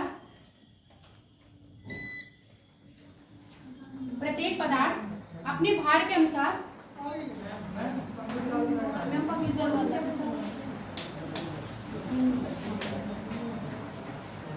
अपने भार के अनुसार पृथ्वी, सेंटेंस बोलो जरा देखो, धरातल पर प्रत्येक वस्तु अपने भार के अनुसार दबाव डालती है,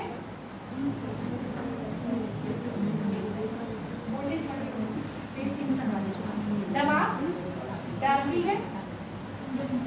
वायु द्वारा पृथ्वी पर लगाया गया यह दबाव, वायु द्वारा पृथ्वी पर लगाया गया यह दबाव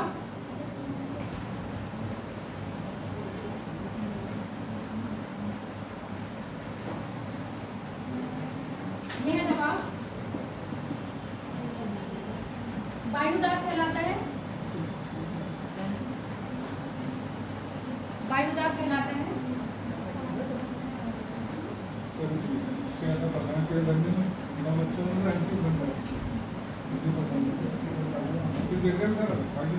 वायुदाब कहलाता है। वायुदाब, वायुदाब का मापन इस स्तंभ के रूप में किया जाता है। ऐसे लिखो, वायुदाब का मापन क्षैतिज रूप में ना करके ऊर्ध्वाधर रूप में किया जाता है। वायुदाब का मापन तुमने लिख लिया, ब्रैकेट में लिख लेना, क्षैतिज रूप में ना करके ऊर्ध्वाधर रूप में, क्षैतिज रूप में ना करके ऊर्ध्वाधर रूप में किया जाता है, यानी कि लंबवत। हाँ, लंबवत किया जाता है। स्तंभ लिखा है ना। अब जिन बच्चों ने ये चीज ब्रैकेट में लिखी है वो ना लिखिए, और जिन बच्चों ने ब्रैकेट में नहीं लिखा है, लंबवत लिखा, लंबवत किया जाता है अर्थात स्तंभ के रूप में, अर्थात स्तंभ के रूप में। समझ जाओ, ठीक है, नहीं समझो, अर्थात स्तंभ के रूप में। वायुदाब प्रति इकाई क्षेत्रफल पर, वायुदाब प्रति इकाई क्षेत्रफल पर लगने वाला लंबवत दाब है। वायुदाब प्रति इकाई क्षेत्रफल पर लगने वाला लंबवत दाब है।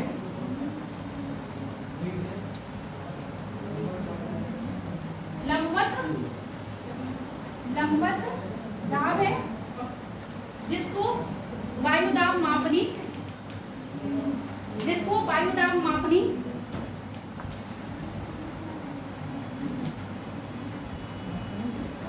वायुदाब मापनी,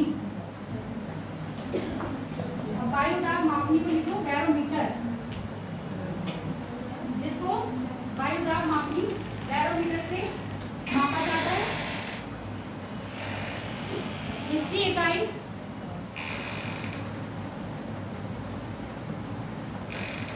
इकाई पास्कल तथा एमबी है।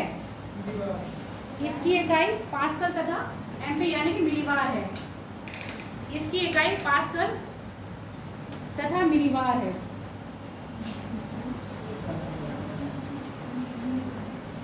अब मुझे बताओ, बैरोमीटर की रीडिंग का अचानक गिर जाना किसका संकेत है?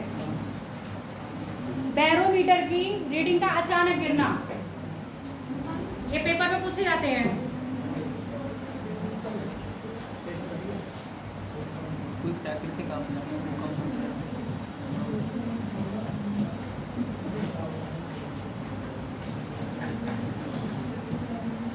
स्केल का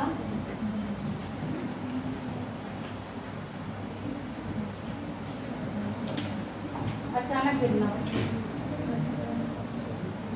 क्या है? मौसम में परिवर्तन। मौसम में परिवर्तन ही बताएगा बैरोमीटर, और तो कुछ नहीं बताएगा। क्या होगा, कौन सी मौसमी घटना होगी यहाँ पर जब बैरोमीटर गिर जाएगा, एकदम उसका पारा अचानक गिर जाएगा? तूफान वगैरह आ सकता है। तूफान आएंगे।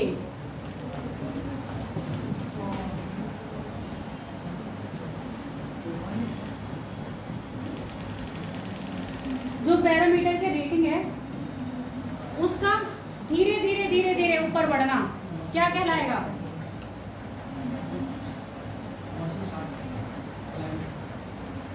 बताओ। जो बैरोमीटर है उसकी रेटिंग का धीरे धीरे ऊपर बढ़ना या धीरे धीरे गिरना।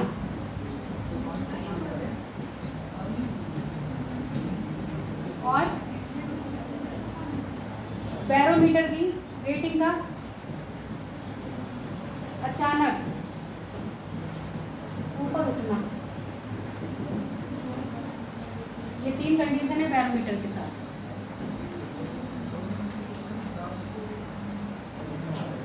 साइंस वालों से तो मुझे उम्मीद नहीं है ये कि ना बताया, बैरोमीटर बहुत अच्छी तरह पढ़ा है। किसमें आर्द्रता बढ़ेगी तो वर्षा होगी, ठीक है। और अचानक ऊपर उठना मतलब साफ मौसम का सूचक है।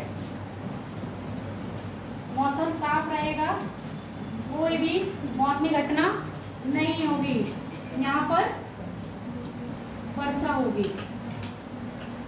इसी के आधार पर तो कहते हैं कि आज पीलीभीत में क्या बोला गया है, अधिक वर्षा होगी, 80% होगी, 100% होगी, 70% होगी। वायु का प्रेशर देखा जाता है कितना है पृथ्वी के ऊपर, लिख लिया। अब इसके आगे लिखो, धरातल पर वायु दाब में भिन्नता पाई जाती है। धरातल पर वायु दाब में भिन्नता पाई जाती है।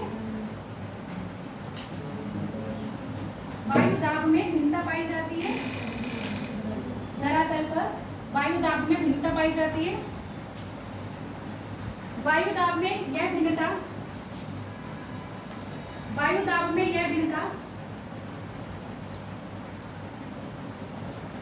पृथ्वी पर स्थल व जल की उपस्थिति के कारण,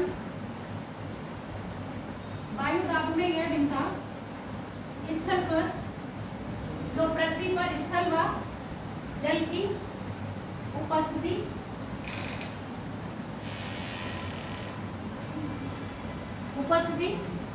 तथा उच्चावच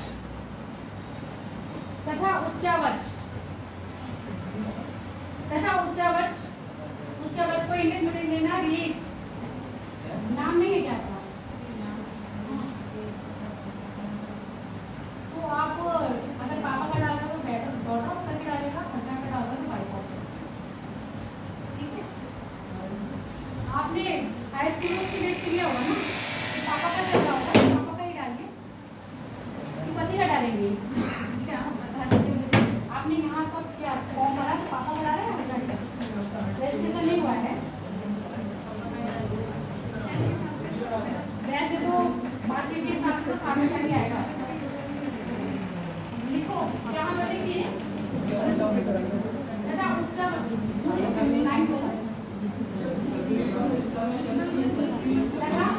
के कारण होती है भिन्नता। लिखी थी ना वायु दाब में यह भिन्नता पृथ्वी धरातल पर स्थल जल तथा उच्चावच के आधार पर भिन्न भिन्न होती है। हाँ, के आधार पर भिन्न भिन्न होती है। मैंने कहा था ना कुकर प्रेशर वाला आपको बताऊंगी।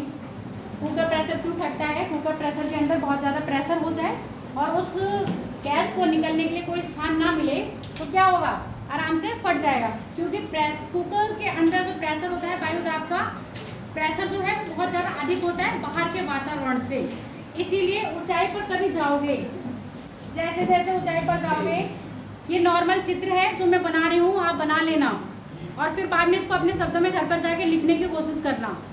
जैसे जैसे ऊंचाई पर जाएंगे वायु दाब कम होता जाएगा, यानी कि यहाँ पर हाइट बढ़ेगी और ईपी यानी कि एयर प्रेशर कम होगा।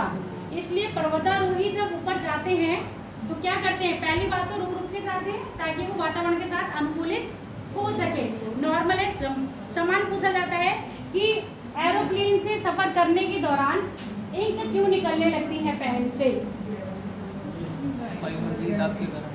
वायुदाब के कारण, क्योंकि ऊपर जाने पर वायुदाब हो जाता है कम, और पैन में जो हवा भरी होती है उसका दाब हो जाता है अधिक, इसलिए पैन से इंक बाहर निकलने लगती है। सेम कंडीशन है, ऊपर जाने पर पहाड़ों पर जैसे जाते हैं पर्वतारोहियों की मृत्यु हो जाती है। रीजन बताओगे मुझे? वायु ऑक्सीजन कम होना पहला, दूसरा इसका मतलब समझ गए ना, ऊंचाई के साथ साथ एक चीज और कम हो रही है, ऑक्सीजन लेवल भी कम हो रहा है ना। पहले मुझे बताओ, बाद में लिखना। मैंने क्या पूछा कि ऊपर जाने पर पर्वतारोहियों की मृत्यु हो जाती है, एक कारण तुमने ये बता दिया, O2 यानी कि ऑक्सीजन की कमी होना। तो इस कमी को पूरी करने के लिए वो अपने साथ ऑक्सीजन सिलेंडर लेके जाते हैं, ऑक्सीजन सिलेंडर लेके गए तभी उनकी मृत्यु हो जाती है। इसका रीजन मुझे बताओ। आज पूरे टोटल साइंस पढ़ रहे हो तुम लोग, ज्योग्राफी नहीं पढ़ रहे हो। मौसम, हाँ, ब्लड प्रेशर, यानी कि जो ह्यूमन बॉडी का प्रेशर होता है वातावरणीय प्रेशर से अधिक हो जाता है, और ये अधिक होने के कारण ही क्या होता है, आदमी की नाक से खून निकलना, आंखों से खून आ जाना, और बाद में उसके शरीर प्रेशर से उसके क्या है, अंदर की जो छोटे छोटे क्रियाशील, जैसे आपके लीवर हो गया, फेफड़ा हो गया, क्या क्या होता है, जो सब है वो क्या होने लगते हैं, फटने लगते हैं। समझ में आ गया? तो पहाड़ों पे जैसे ऊंचाई पर जाएंगे, प्रेशर यानी कि जो वातावरणीय एटमॉस्फेयर जो प्रेशर है, जो वायुदाब है, वो कम होने लगता है, और इसके विपरीत मनुष्य के शरीर का वायुदाब बढ़ने लगता है, जिस कारण क्या होता है, पर्वतारोहियों की मृत्यु हो जाती है।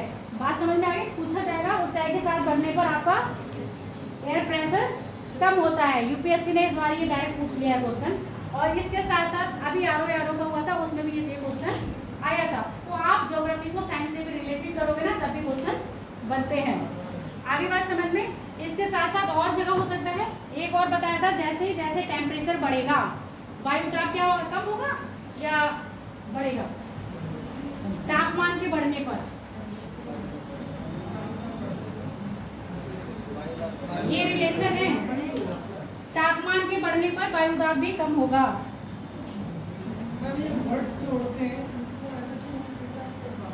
क्या कम बताएं? बता दूं क्यों?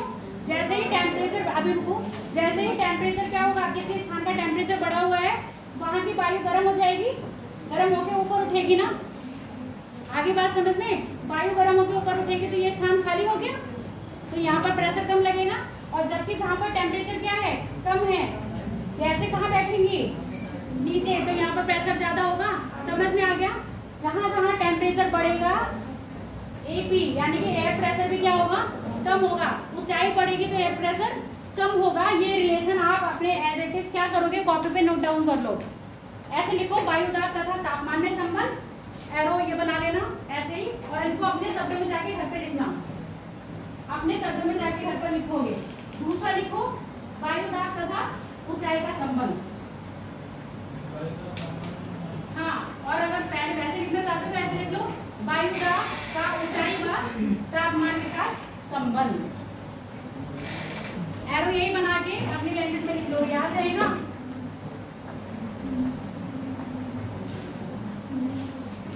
अब मैंने कहा पृथ्वी पर किसी भी स्थान पर वायुदाब एक समान नहीं है, क्योंकि टेम्परेचर की क्या पाई जा रही है, भिन्नता। जहाँ टेम्परेचर की भिन्नता पाई जा रही है, तो वायुदाब में भी क्या पाई जाएगी, आपके भिन्नता पाई जाएगी।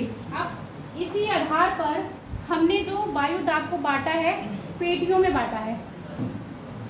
कहीं वायुदाब ज्यादा होगा, कहीं वायुदाब कम होगा। तो इस आधार पर जो हमने पेटियों को बांटा है, वो 7 पेटियां हैं, यानी कि 7 बेल्ट हैं।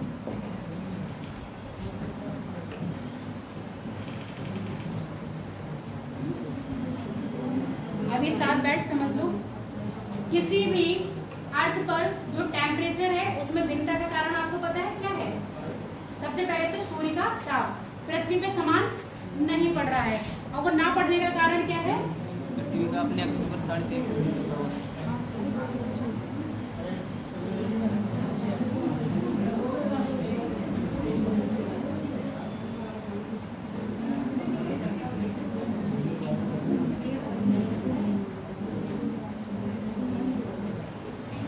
कारण है पृथ्वी का अपने अक्ष पर झुका होना।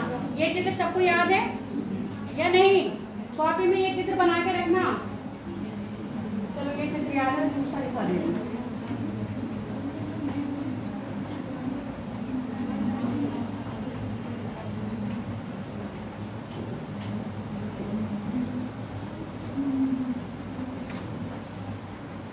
यहाँ पर अगर हम टेम्परेचर की बात करें, प्रेशर की बात हम बाद में करेंगे, क्योंकि वायुदाब की पेटियाँ कैसे बनेंगी पहले तो हम टेम्परेचर के हिसाब से बता रहे हैं आपको।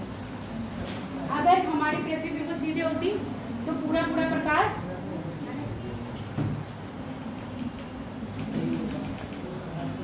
ये वाला ज़्यादा अच्छा लग रहा है। ये वाला बताए, वो वाला बताए, बताओ, यही बता दें।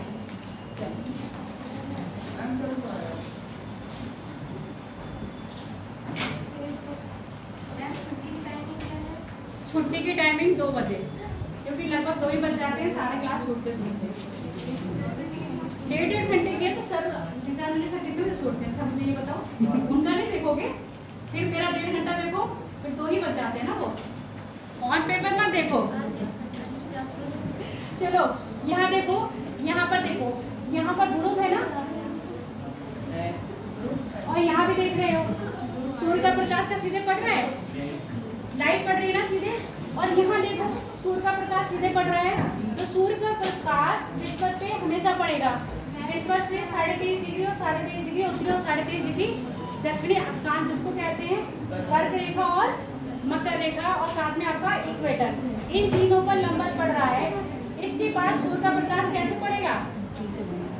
तिरछा। और यहाँ कैसे पड़ रहा है? लंबवत। देख रहे हो या नहीं? तिरछा पड़ा और यहाँ लंबवत पड़ा। जहाँ सूर्य का प्रकाश तिरछा पड़ेगा वहाँ टेम्परेचर कैसा होगा? टेम्परेचर कम होगा। दाब कैसा होगा? अभी रिलेशन इसलिए तो बताया, टेम्परेचर कम होगा, दाब कैसा होगा? दाब बढ़ेगा। यहाँ इक्वेटर पे प्रकाश पूरा मिल रहा है, यानी कि टेम्परेचर क्या है, तो दाब कैसा होगा? सेम यहाँ पर है। अब यहाँ पर अगर माने ये वाली कंडीशन आती है कर्क रेखा पर, कर्क रेखा पे सूर्य लंबवत पड़ रहा है, तो यहाँ पर टेम्परेचर हाई होगा और दाब कैसा होगा? कम। ये चीज समझ में आ गई कि नहीं? जहाँ पर सूर्य का प्रकाश सीधा पड़ रहा होगा वहाँ पर टेम्परेचर क्या होगा? हाई, और दाब कैसा होगा? निम्न। और जहाँ पर सूर्य का प्रकाश तिरछा पड़ रहा होगा वहाँ पर टेम्परेचर होगा लो और दाब होगा हाई। देखो वो ऊपर देख के ऐसे ऐसे करके रिकॉल कर रहा हूँ, ठीक है। जैसे पेपर में बच्चों को नहीं आता तो ऊपर लैंटर देखते हैं पहले थोड़ी देर, और फिर वो लैंटर देखने के बाद फिर उनको आ जाता, जैसे टीचर आया फिर वो कॉपी में लिखने लगते हैं, टीचर गया फिर वो लैंटर देखने लगते हैं, होता है ना? ठीक है।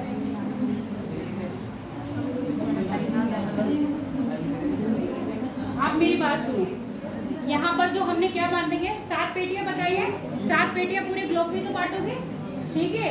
एक पहला आधार मैंने क्या बताया? पहला आधार बताया है मैंने टेम्परेचर, यानी कि तापमान।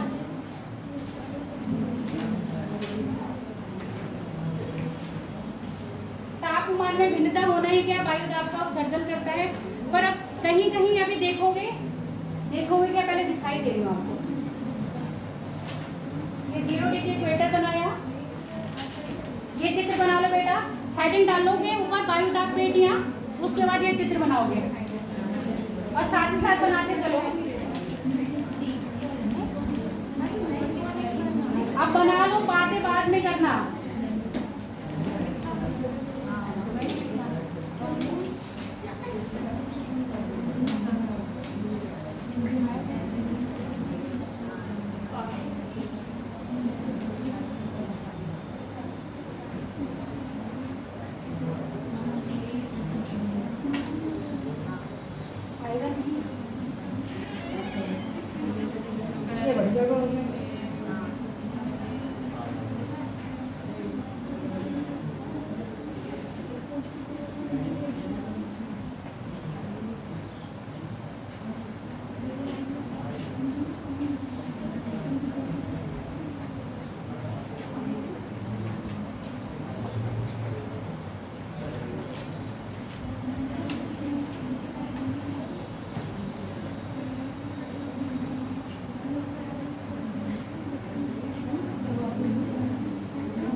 जो मैंने लिखा है इसको बोलते हैं निम्न वायुदाब पेटी। ठीक है,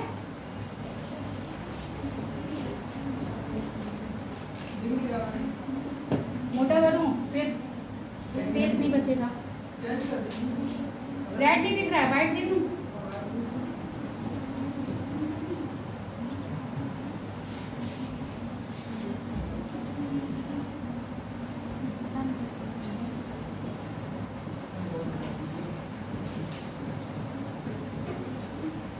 बोल्ड कर दूं?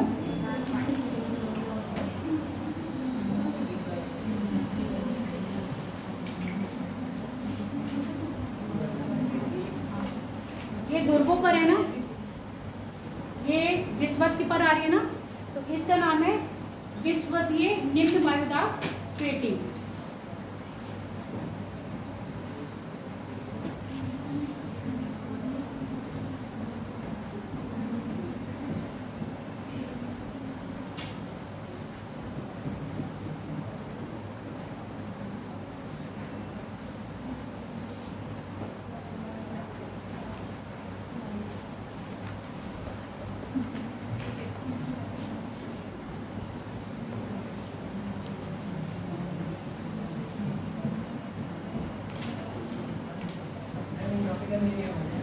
हाँ,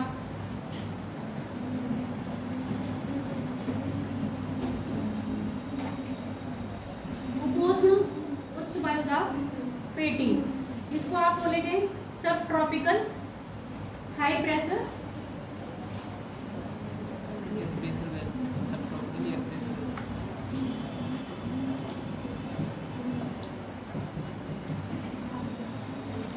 यहाँ लिखो नीचे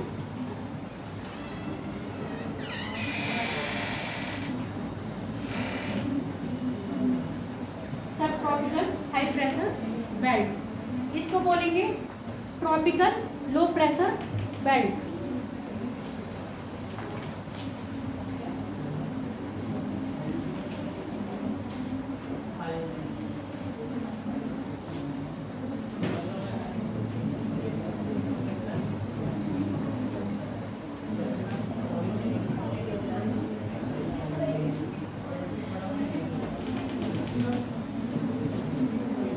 जल्दी जल्दी बना लूँ, मैं ये बना के बोलना शुरू कर दूंगी सीधे, वरना टाइम है ना, मैम बना नहीं है मेरे से अभी। 40 से 80 नहीं है, 60 का चलेगा।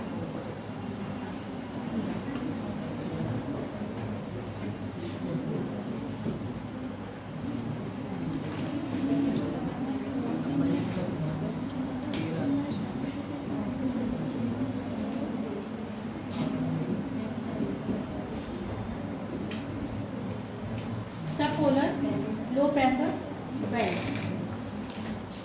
इसको लिखेंगे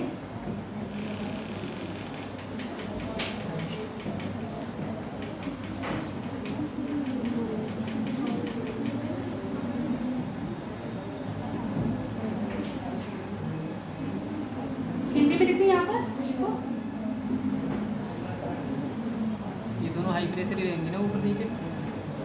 ये निम्न है फिर उच्च है, फिर निम्न है फिर उच्च है। पोलर वाली की बात करूँ, दोनों कौन से कॉर्नर वाले? ये दोनों पोलर हैं, ये हाँ, high high high pressure high.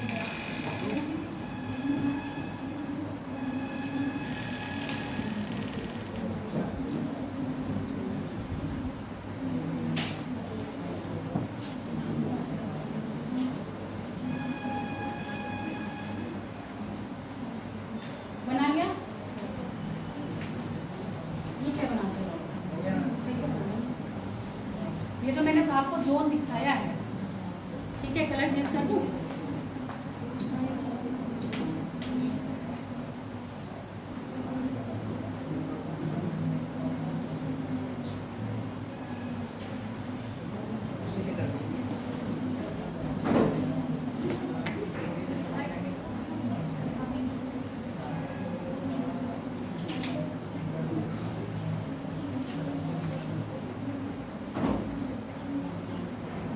देखो 7 बेल्ट हो गए कि नहीं?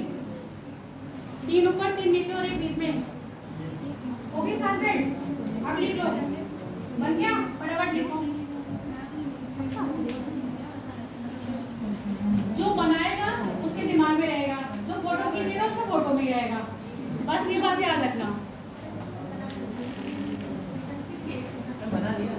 क्यों इतना जलिस हो रही हो लांसी कि मैं बना रही हूँ, लोग फोटो खींच रहे हैं? तो आप बना रहे हो तो आपके दिमाग में तो बन रहा है ना। लिखो, फटाफट लिखो। वायुदाब पेटियां प्रायः धरातल पर, प्रायः धरातल पर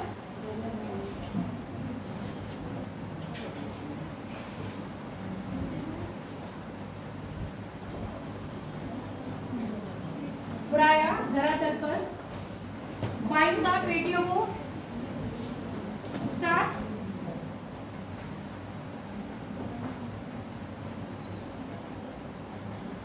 भागों में विभक्त किया गया है।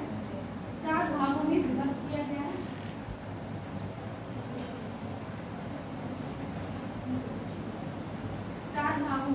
नहीं लिखा? पोल के 2 पोलर है, 2 आपके निम्न है, 2 आपके उच्च है।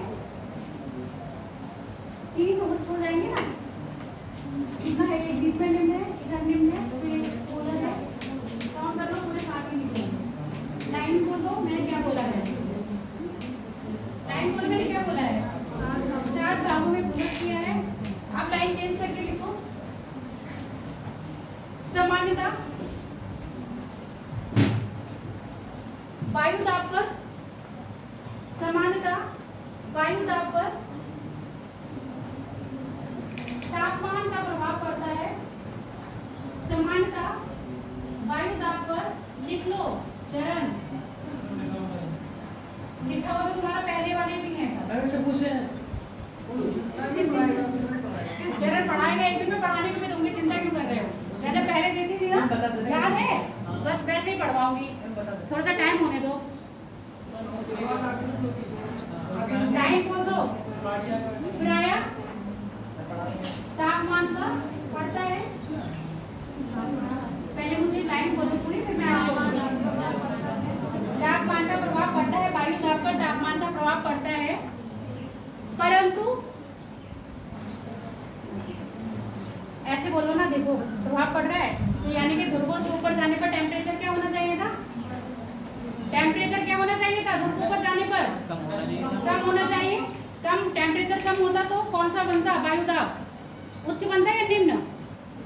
उच्च बनता ना। तो अब यहाँ देखो, जैसे ही इससे ऊपर जा रहे हैं आपको निम्न वायुदाब भी मिल रहा है, आपको उच्च वायुदाब भी मिल रहा है कि नहीं? ये निम्न वायुदाब मिला, उच्च के बाद एक निम्न मिलेगा। निम्न लिखा नहीं मैंने? निम्न है, उच्च है, फिर उसके बाद निम्न है और फिर उच्च है, मिल रहा है। तो अगर हम यहाँ से ऊपर जाएंगे तो उच्च वायुदाब भी मिलना चाहिए था ना, कहीं निम्न वायुदाब नहीं मिलना चाहिए था। ऐसी तो बात कह रहे हैं, ये तो कहा है ना। जैसे जैसे ऊपर जाओगे टेम्परेचर क्या होगा? डाउन होगा, और टेम्परेचर डाउन होने के साथ साथ वायुदाब भी क्या होगा? बढ़ेगा। तो उच्च दाब मिलना चाहिए था, निम्न दाब कहीं नहीं मिलना चाहिए था। पर यहाँ से जैसे ऊपर गए उच्च मिल रहा है, फिर यहाँ पर आपका क्या मिल रहा है? निम्न मिल रहा है। कहाँ पर मिल रहा है? उप ध्रुवों पर। तो बात कहीं ना कहीं कट गई ना, जो बात मैं आपको समझाई वो बात कट गई ना। अब यहाँ पर पृथ्वी का ध्रुवों मतलब उच्च अक्षांशों पर निम्न वायुदाब का मिलने के कारण तापमान न होकर पृथ्वी का घूर्णन है। अब यही बात आप यहाँ पर लिख लो जो मैंने लिखी, बोली आपको। बोली क्या पहले ये बताओ, फिर आगे जुड़वा देती हूँ। पीछे किसी लाइन एक बोलेगा, फिर दूसरी वही बोलेगा, फिर तीसरी वही बोलेगा, एक दूसरी लाइन बोलो साक्षी।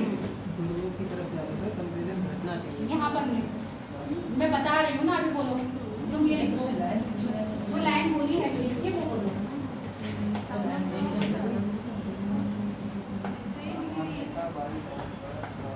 प्रायः धरातल के साथ आगे लिखा ही नहीं कुछ। 7 बेड़ियां बाटी है, टेम्परेचर का असर पड़ता है, किसी ने नहीं लिखा? आपने लिखा? तापमान का प्रभाव पड़ता है। इस आधार पर विषुवत से ध्रुवों की ओर जाने पर, इस आधार पर विषुवत से ध्रुवों की ओर जाने पर, विषुवत से ध्रुवों की ओर जाने पर तापमान में प्रायः गिरावट होगी। तापमान में प्रायः गिरावट होगी, जिस कारण उच्च वायुदाब निर्मित होगा। वायु दाब निर्मित होगा,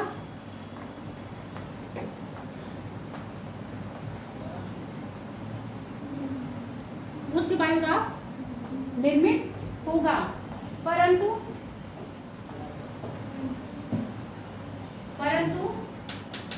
तो लिख लो, लिख लिया, ठीक है। परंतु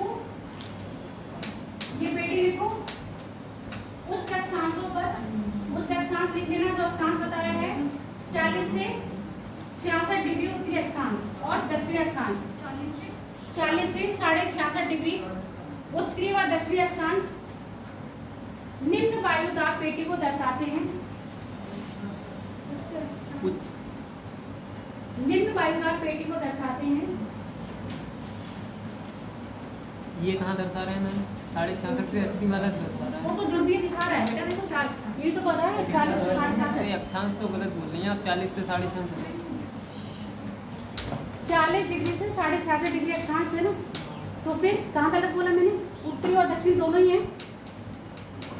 अब ये ऊपर वाली चीज नीचे नहीं लिखी, इसका मतलब ये नहीं कि गलत हो गया। 66.5 डिग्री उत्तरी और दक्षिणी अक्षांश दोनों लिख दिया हो ना। निम्न दाब पेटी को दर्शाते हैं, निम्न दाब पेटी को दर्शाते हैं। इसका निम्न दाब दर्शाने का,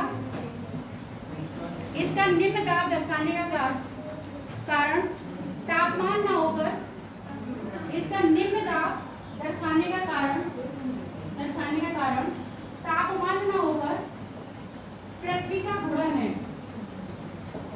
पृथ्वी का घूर्णन है। पृथ्वी का घूर्णन है। पृथ्वी जब अपने अक्ष पर घूमती है, अब ये बात समझ लो और फिर चाहे तो लिख लेना। पृथ्वी जब अपने अक्ष पर घूमती है तो उसके साथ साथ क्या होता है, वायुमंडल में उपस्थित गैसें भी क्या करती हैं, गति करती हैं।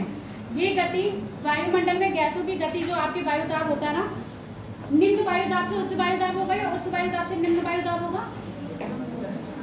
गति असामान्यता के कारण ही तो होगी। अब यहाँ पर आप देख रहे हो निम्न वायु दाब है, यहाँ आप देख रहे हो उच्च वायु दाब है, फिर आप देख रहे हो निम्न वायु दाब है, फिर आप देख रहे हो उच्च वायु दाब है। सेम नीचे निम्न उच्च है। तो अब उच्च दाब से वायु की जो गति होती है, उच्च दाब से निम्न वायु दाब की ओर होती है। जहाँ पर वायु का प्रेशर ज्यादा होगा, वहां से हवाएं निकल के कहाँ भागेंगी, निम्न वायु दाब की ओर। ये प्रोसेस मैं आपको कल समझाऊंगी, तो आप यहाँ पर ये समझ लो, यहाँ से हवाएं कहाँ जाएंगे, इधर, इधर से हवाएं कहाँ आएंगी, इधर आएंगी। अब यहाँ से हवा ये भी आ रही है और यहाँ से हवा ये भी आ रही है ना। उच्च दाब से निम्न, इसकी तरफ उच्च हो गया और इसकी तरफ भी उच्च हो गया। तो उच्च दाब से हवाएं निम्न दाब की ओर जाती हैं। अब यहाँ पर जो हवा मूव कर रही है, वो तापमान की वजह से नहीं कर रही है, वो पृथ्वी के अपने अक्ष पर घूर्णन की वजह से कर रही है। तो इसके अब यहाँ पर लिख लो, अर्थात पृथ्वी पर वायु दाब की पेटियां, पृथ्वी पर वायु दाब की पेटियों को 2 आधार पे बांटा गया है। बस ये लाइन है लास्ट, फिर चले जाना। अर्थात पृथ्वी पर वायु दाब की पेटियों को 2 आधार पे बांटा गया है। पहला है तापमान पर, तापमान जन वायु दाब पेटी, तापमान जन वायु दाब पेटी।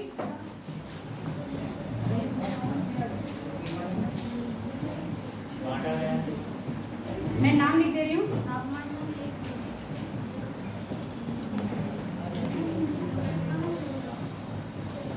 पेटियां,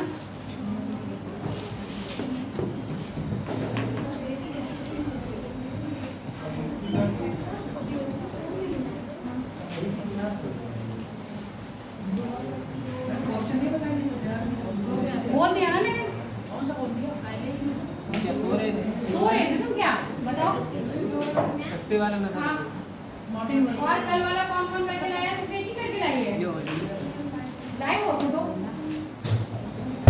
कुछ आप नहीं करके लाए? पीछे वाले हमने ले रहे, तुम्हारे पास नहीं है? एक तो जलधारा लिखो, तुम पुराने बच्चे वैसे खड़े हुए हो, अभी बिगड़े हुए लिख रहे हो, लिखो।